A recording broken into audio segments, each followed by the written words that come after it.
Good afternoon, students.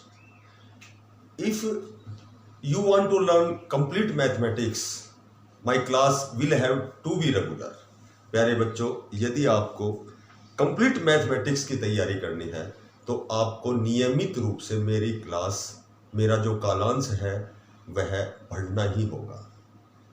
आज हम सरलीकरण की सबसे महत्वपूर्ण का सबसे महत्वपूर्ण टॉपिक पढ़ेंगे, विभाजकता के नियम। विभाजकता के नियम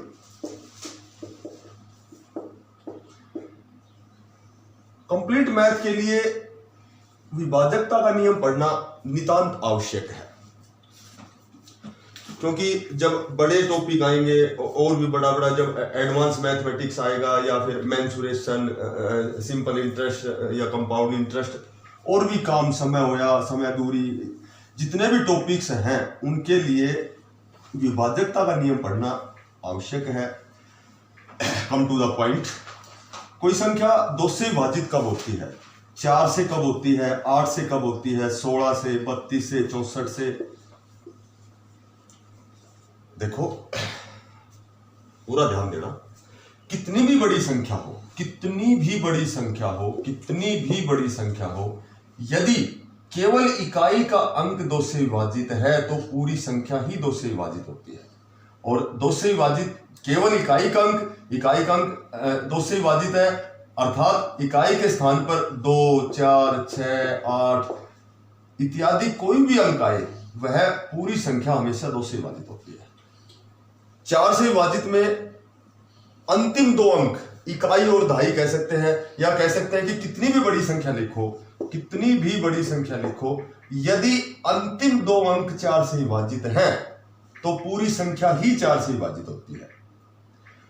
8 से विभाजित कितनी भी बड़ी संख्या लिखो, यदि अंतिम 3 अंक 8 से विभाजित हैं तो पूरी संख्या ही 8 से विभाजित होती है। चाहे कितनी भी बड़ी संख्या लिखो, यदि लास्ट के 3 अंक 8 से विभाजित हैं तो पूरी संख्या ही 8 से विभाजित होती है। जैसे इसमें क्वेश्चन कैसे पुटअप किया जाता है, मैं कहूं कि 9, 7, 5, 1, यहां लिख दिया मैं स्टार के स्थान पर क्या लिखा जाए कि यह 8 से पूर्णतः विभाजित हो। अब चूंकि पूरी संख्या में तो हम 8 का भाग दे नहीं सकते, हम क्या करेंगे कि लास्ट के 3 अंक लेंगे, 5, 1 और स्टार, और इसमें ऑप्शन भी मिलेंगे। तो 8 से विभाजित करने के लिए लास्ट के 3 अंकों को पूर्णतः विभाजित करना है। 8 छंगी 48, 3। अब ऑप्शन में, या तो ऑप्शन में देखो, या वैसे भी कॉमनली हम समझ सकते हैं कि यदि हम 2 लिखते हैं स्टार के स्थान पर तो 8 चौका 32, यानी कि स्टार के स्थान पर यदि हमने 2 लिख दिया तो 3 अंक 8 से विभाजित हो जाएंगे, और जब 3 अंक 8 से विभाजित हो जाएंगे तो समस्त यानी पूरी संख्या ही 8 से विभाजित हो जाएगी। फिर सुनो, 2 के लिए केवल इकाई अंक देखना है, 4 के लिए अंतिम 2 अंक देखने हैं, 8 के लिए 3 अंक देखने हैं, 16 के लिए 4 अंक देखने हैं, 32 के लिए लास्ट के 5 अंक देखने हैं। और क्योंकि हमें 8 तक ही ध्यान रह जाए वो भी बहुत बड़ी बात है।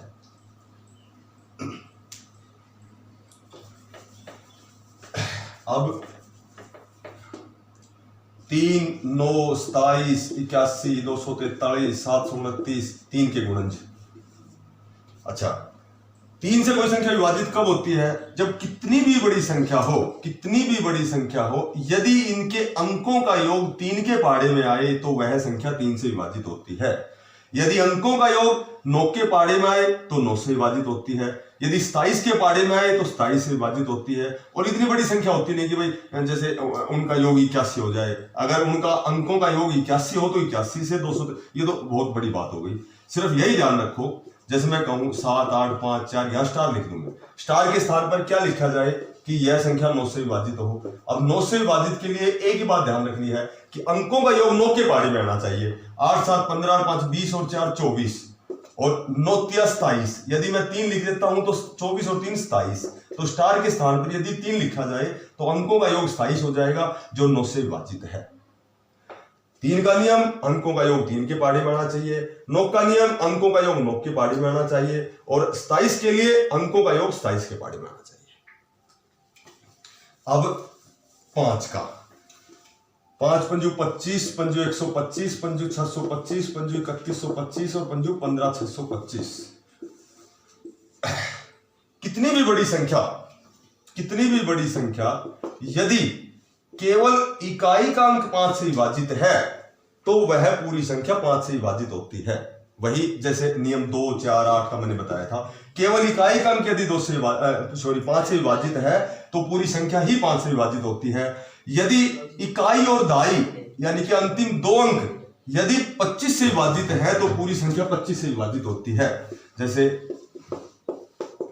मैंने देख लिया कि भाई क्या ये संख्या 25 से विभाजित है, तो हमें 25 का यदि नियम पता है कि अंतिम दो अंक 25 से विभाजित होने अनिवार्य है, 25 एकम 25, अब पूरी संख्या में 25 का भाग जाएगा।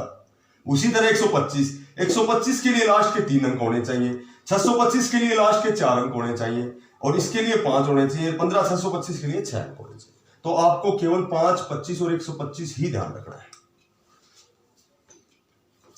अब एक छोटी सी बात और है कि कितनी भी बड़ी संख्या के अंत में केवल एक जीरो आएगा तो वह सदैव 2 से विभाजित होता है। वह संख्या 5 से होती है और वह संख्या 5 दूनी 10 से होती है। यदि 2 जीरो आए तो कन्फर्म 4 से होगी और कन्फर्म 25 से होगी और 2 जीरो आते ही कन्फर्म 25 चौका 100 से होगी। यदि किसी भी बड़ी से बड़ी संख्या के अंत में 3 जीरो हो तो वह सदैव 8 से विभाजित होती है, वह 125 से होती है, 125 8 वह संख्या 1000 से विभाजित होती है। ये ध्यान रखना, कितनी भी बड़ी संख्या लिख लो। यदि मैंने लिख दिया 84,000, बिना समय जाया किए मैं देखूंगा कि 3 जीरो है, तो 3 जीरो अगर लास्ट में है तो 8 से तो कंफर्म होगी और वो 125 से भी होगी और 1000 से भी होगी।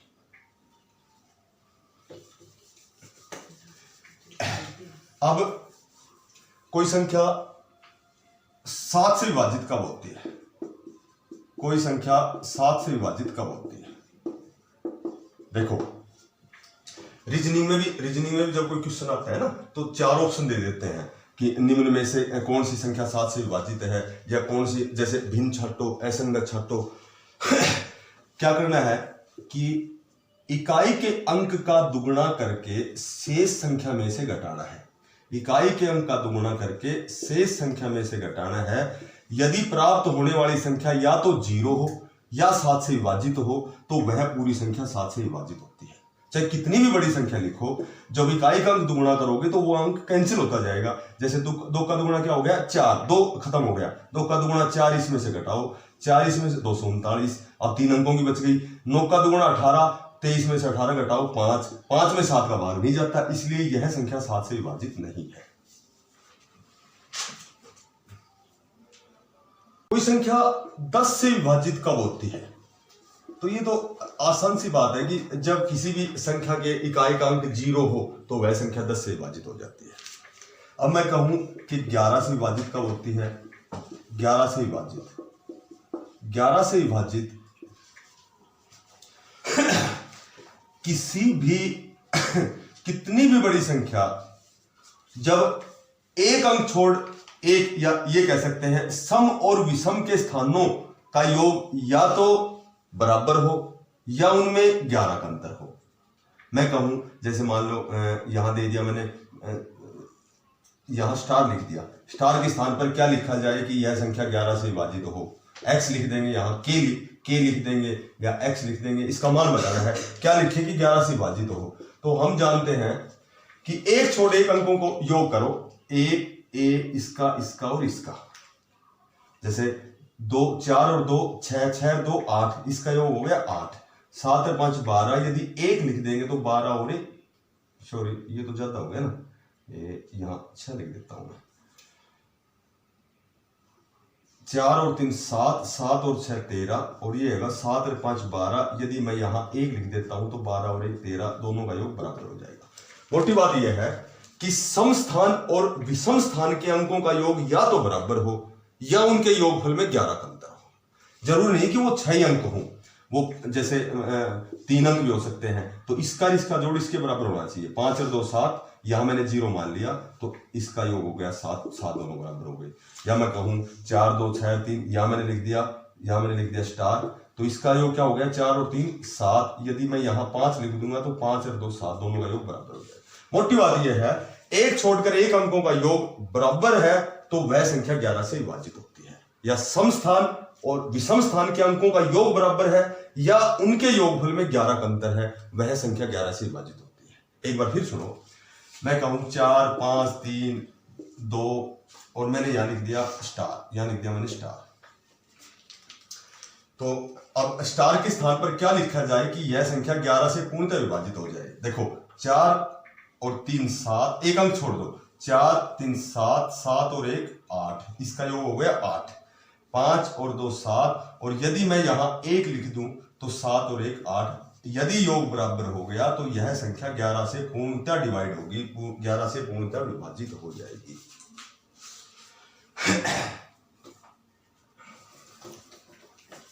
अब एक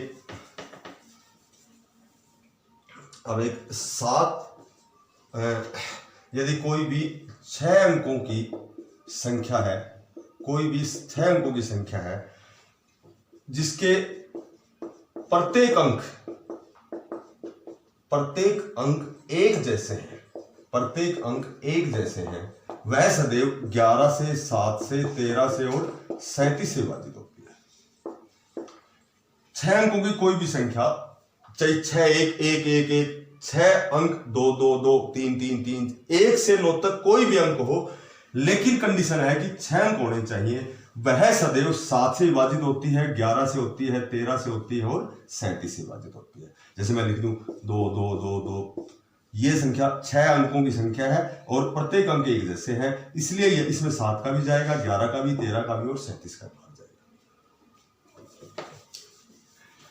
यदि 6 अंकों की संख्या है, यदि 6 अंकों की संख्या है, यदि 6 अंकों की संख्या है और उसमें 2 के जोड़े बनाए गए हैं, 2 के जोड़े, वो जोड़े कुछ भी हो, जैसे मैं कहूं 25 25 25, 6 अंकों की होने चाहिए, चाहे मैं लिखूं 87 87, कोई भी 2 के जोड़े होने चाहिए, वह संख्या हमेशा 7 और 13 से विभाजित होती है। 6 अंकों की कोई भी संख्या जिसमें 2 के जोड़े बनाए गए हों, वो जोड़े कुछ भी हो चाहिए, मैंने जो मेरी इच्छा हो, जैसे 23 23 23, मैं कुछ भी लिख सकता हूं, वह सदैव संख्या 7 और 13 दोनों से विभाजित होती है। यदि 6 अंकों की बजाय यह संख्या 6 अंकों की बजाय यह संख्या 4 अंकों की है, 4 अंकों की है और वो 2 के जोड़े बनाए गए हैं, सेम एज इट इज इसी तरह 2 के जोड़े बनाए गए हैं, वो जोड़े कुछ भी हो चाहिए, वह संख्या सदैव 101 से विभाजित होती है। वह संख्या सदैव 101 से विभाजित होती है। वो कुछ भी लिखो चाहिए, 24 24 लिखो, 15 15 लिखो, क्योंकि अंक 6 ही होने चाहिए और जोड़े 2 ही होने चाहिए। मैंने लिख दिया 89 89, तो इस संख्या, यह संख्या सदैव 101 से विभाजित होती है। एक क्वेश्चन भी आया था अभी एसएससी में, निम्न में से कौन सी संख्या 101 से विभाजित है, ऑप्शन दे दिए थे। एक ऐसा ऑप्शन था जिसमें 2 के जोड़े बनाए गए थे और अंक केवल 4 ही थे, तो वही ऑप्शन हमें चूज करना था। वह संख्या सदैव 101 से विभाजित होती है। अब एक नियम 7 और 13 का है। 7 और 13 का नियम है कि कितनी भी बड़ी संख्या लिखो, कितनी भी बड़ी संख्या लिखो, 5 अंक की, 6 अंक की, 4 अंक की, 3 से बड़े अंक की होनी चाहिए। 7 और 13 का नियम है कि राइट हैंड की तरफ 3 3 के जोड़े बनाए जाएंगे। 3 का जोड़ा बनाओ और 3 के जोड़े में से बाकी चाहे 2 अंक बच जाओ, चाहे 1 अंक बच जाओ और चाहे 3 अंक बच जाओ, उसको घटा दो। उसको घटाने के बाद जो भी संख्या बचेगी, यदि उसमें 7 का भाग जाएगा तो वह संख्या 7 से डिवाइड होगी, यदि उसमें 13 का भाग जाएगा तो वह संख्या 13 से विभाजित होगी। अब 143, यह संख्या 11 से विभाजित है, क्योंकि मैंने अभी बताया था कि यदि पहले और तीसरे अंक का जोड़ दूसरे के बराबर होता है, वह सदैव 11 से विभाजित होती है और 13 से होती है। अब देखो 3 और 1 4, तो ये 11 से हो रही है, और 11 जब इसका हम फैक्टर करेंगे तो 11 गुना 13 बराबर 143, तो यह संख्या 13 से विभाजित होती है। कोई भी संख्या ले लो, जैसे मैं कहूं 301 और 336। अब देखो ये संख्या क्या 7 से विभाजित है या 13 से है, तो हम क्या करेंगे, 2 के जोड़े, 3 के जोड़े बनाएंगे राइट हैंड की तरफ से। एक जोड़ा बना लिया 336 और एक बना लिया 301, और इनको आपस में घटा देंगे, ये बच गया 35, क्योंकि 35 में 7 का भाग जाता है, 7 पंचू 35, इसलिए यह संख्या 7 से पूर्णतः विभाजित है। ओके,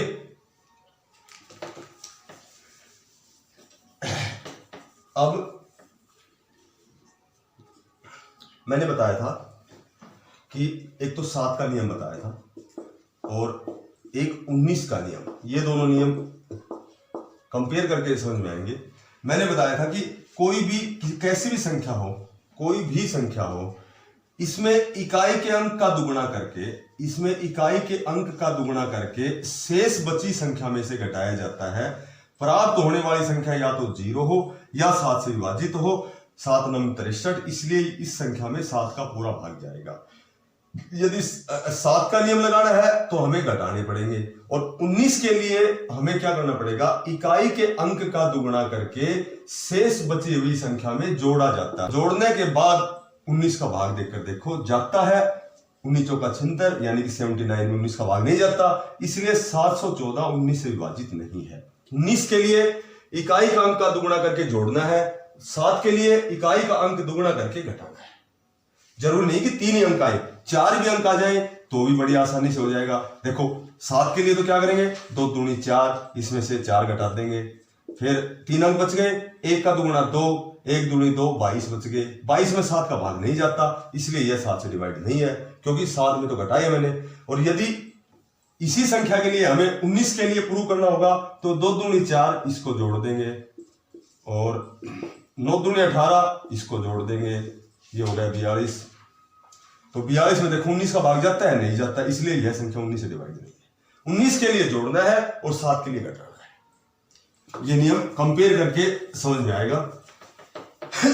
अब एक लास्ट बात है कि किसी संख्या में 15 का भाग कब जाता है, 14 कब जाता है, किसी संख्या में 77 का कब जाता है, 99 का कब जाता है। तो मोटी बात यह है कि जब किसी संख्या में 5 का भी भाग जाए और 3 का भाग जाए, वह संख्या सदैव 15 से विभाजित होती है। जब 7 का भी जाए और 2 का भी जाए 14 से होती है, 11 का भी जाए और 7 का भी जाए 77 से होता है, 11 का भी भाग जाए और 9 का भाग जाए 99 से जाता है। मोटी बात यह है कि आपको एक बात याद रखनी है, कोई संख्या 20 से विभाजित कब होती है, जब उस संख्या में 5 का भी भाग जाए और 5 का 4 का भी जाए 20 से।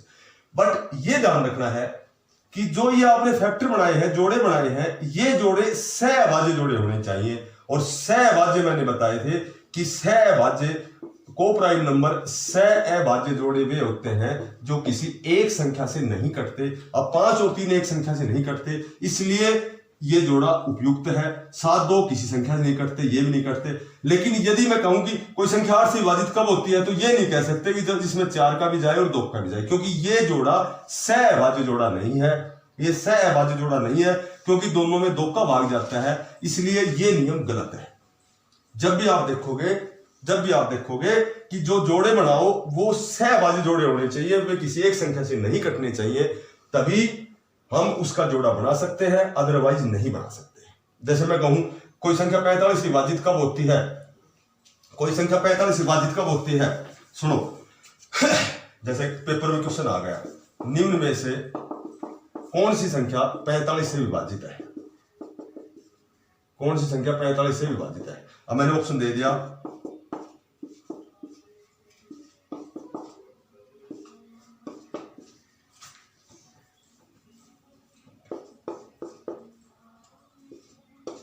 और जैसे 4 ऑप्शन दे दिए मैंने, ये पेपर में क्वेश्चन आ गया। अब सुनो, 99 से पूछ सकते हैं, 45 से, 77 से। आपको एक ही बात ध्यान रखनी है, जब भी कोई बड़ी संख्या दी जाए तो उसके आपको सहअभाज्य जोड़े बनाने हैं। 45 के सहअभाज्य जोड़े बनेंगे 9 पंजू 45, क्योंकि दोनों जो अंक है किसी एक संख्या से नहीं कटते।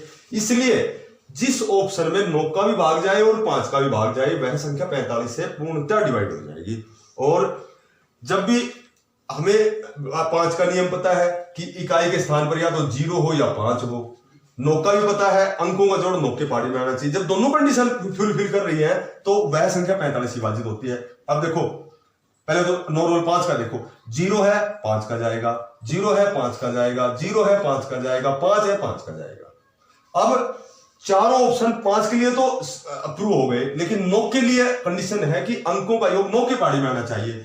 3 है 2 5 है 5 10 है 4 14 है 5 15, 9 के पहाड़ी में 15 नहीं आता। 9 और 5 14 4 18 2 20 है 5 25 नहीं आता। 3 है 4 7 है 3 10 है 4 14 10 24 नहीं आता। 7 6 13 5 18 9 27, 27 9 के पहाड़ी में आता है। 9 3 27, 5 कंडीशन फुलफिल कर रही है, 9 की कंडीशन लग रही है। यह संख्या पूर्णतः 45 से विभाजित है। आज हमारा विभाजकता का टॉपिक समाप्त हुआ। थैंक्स।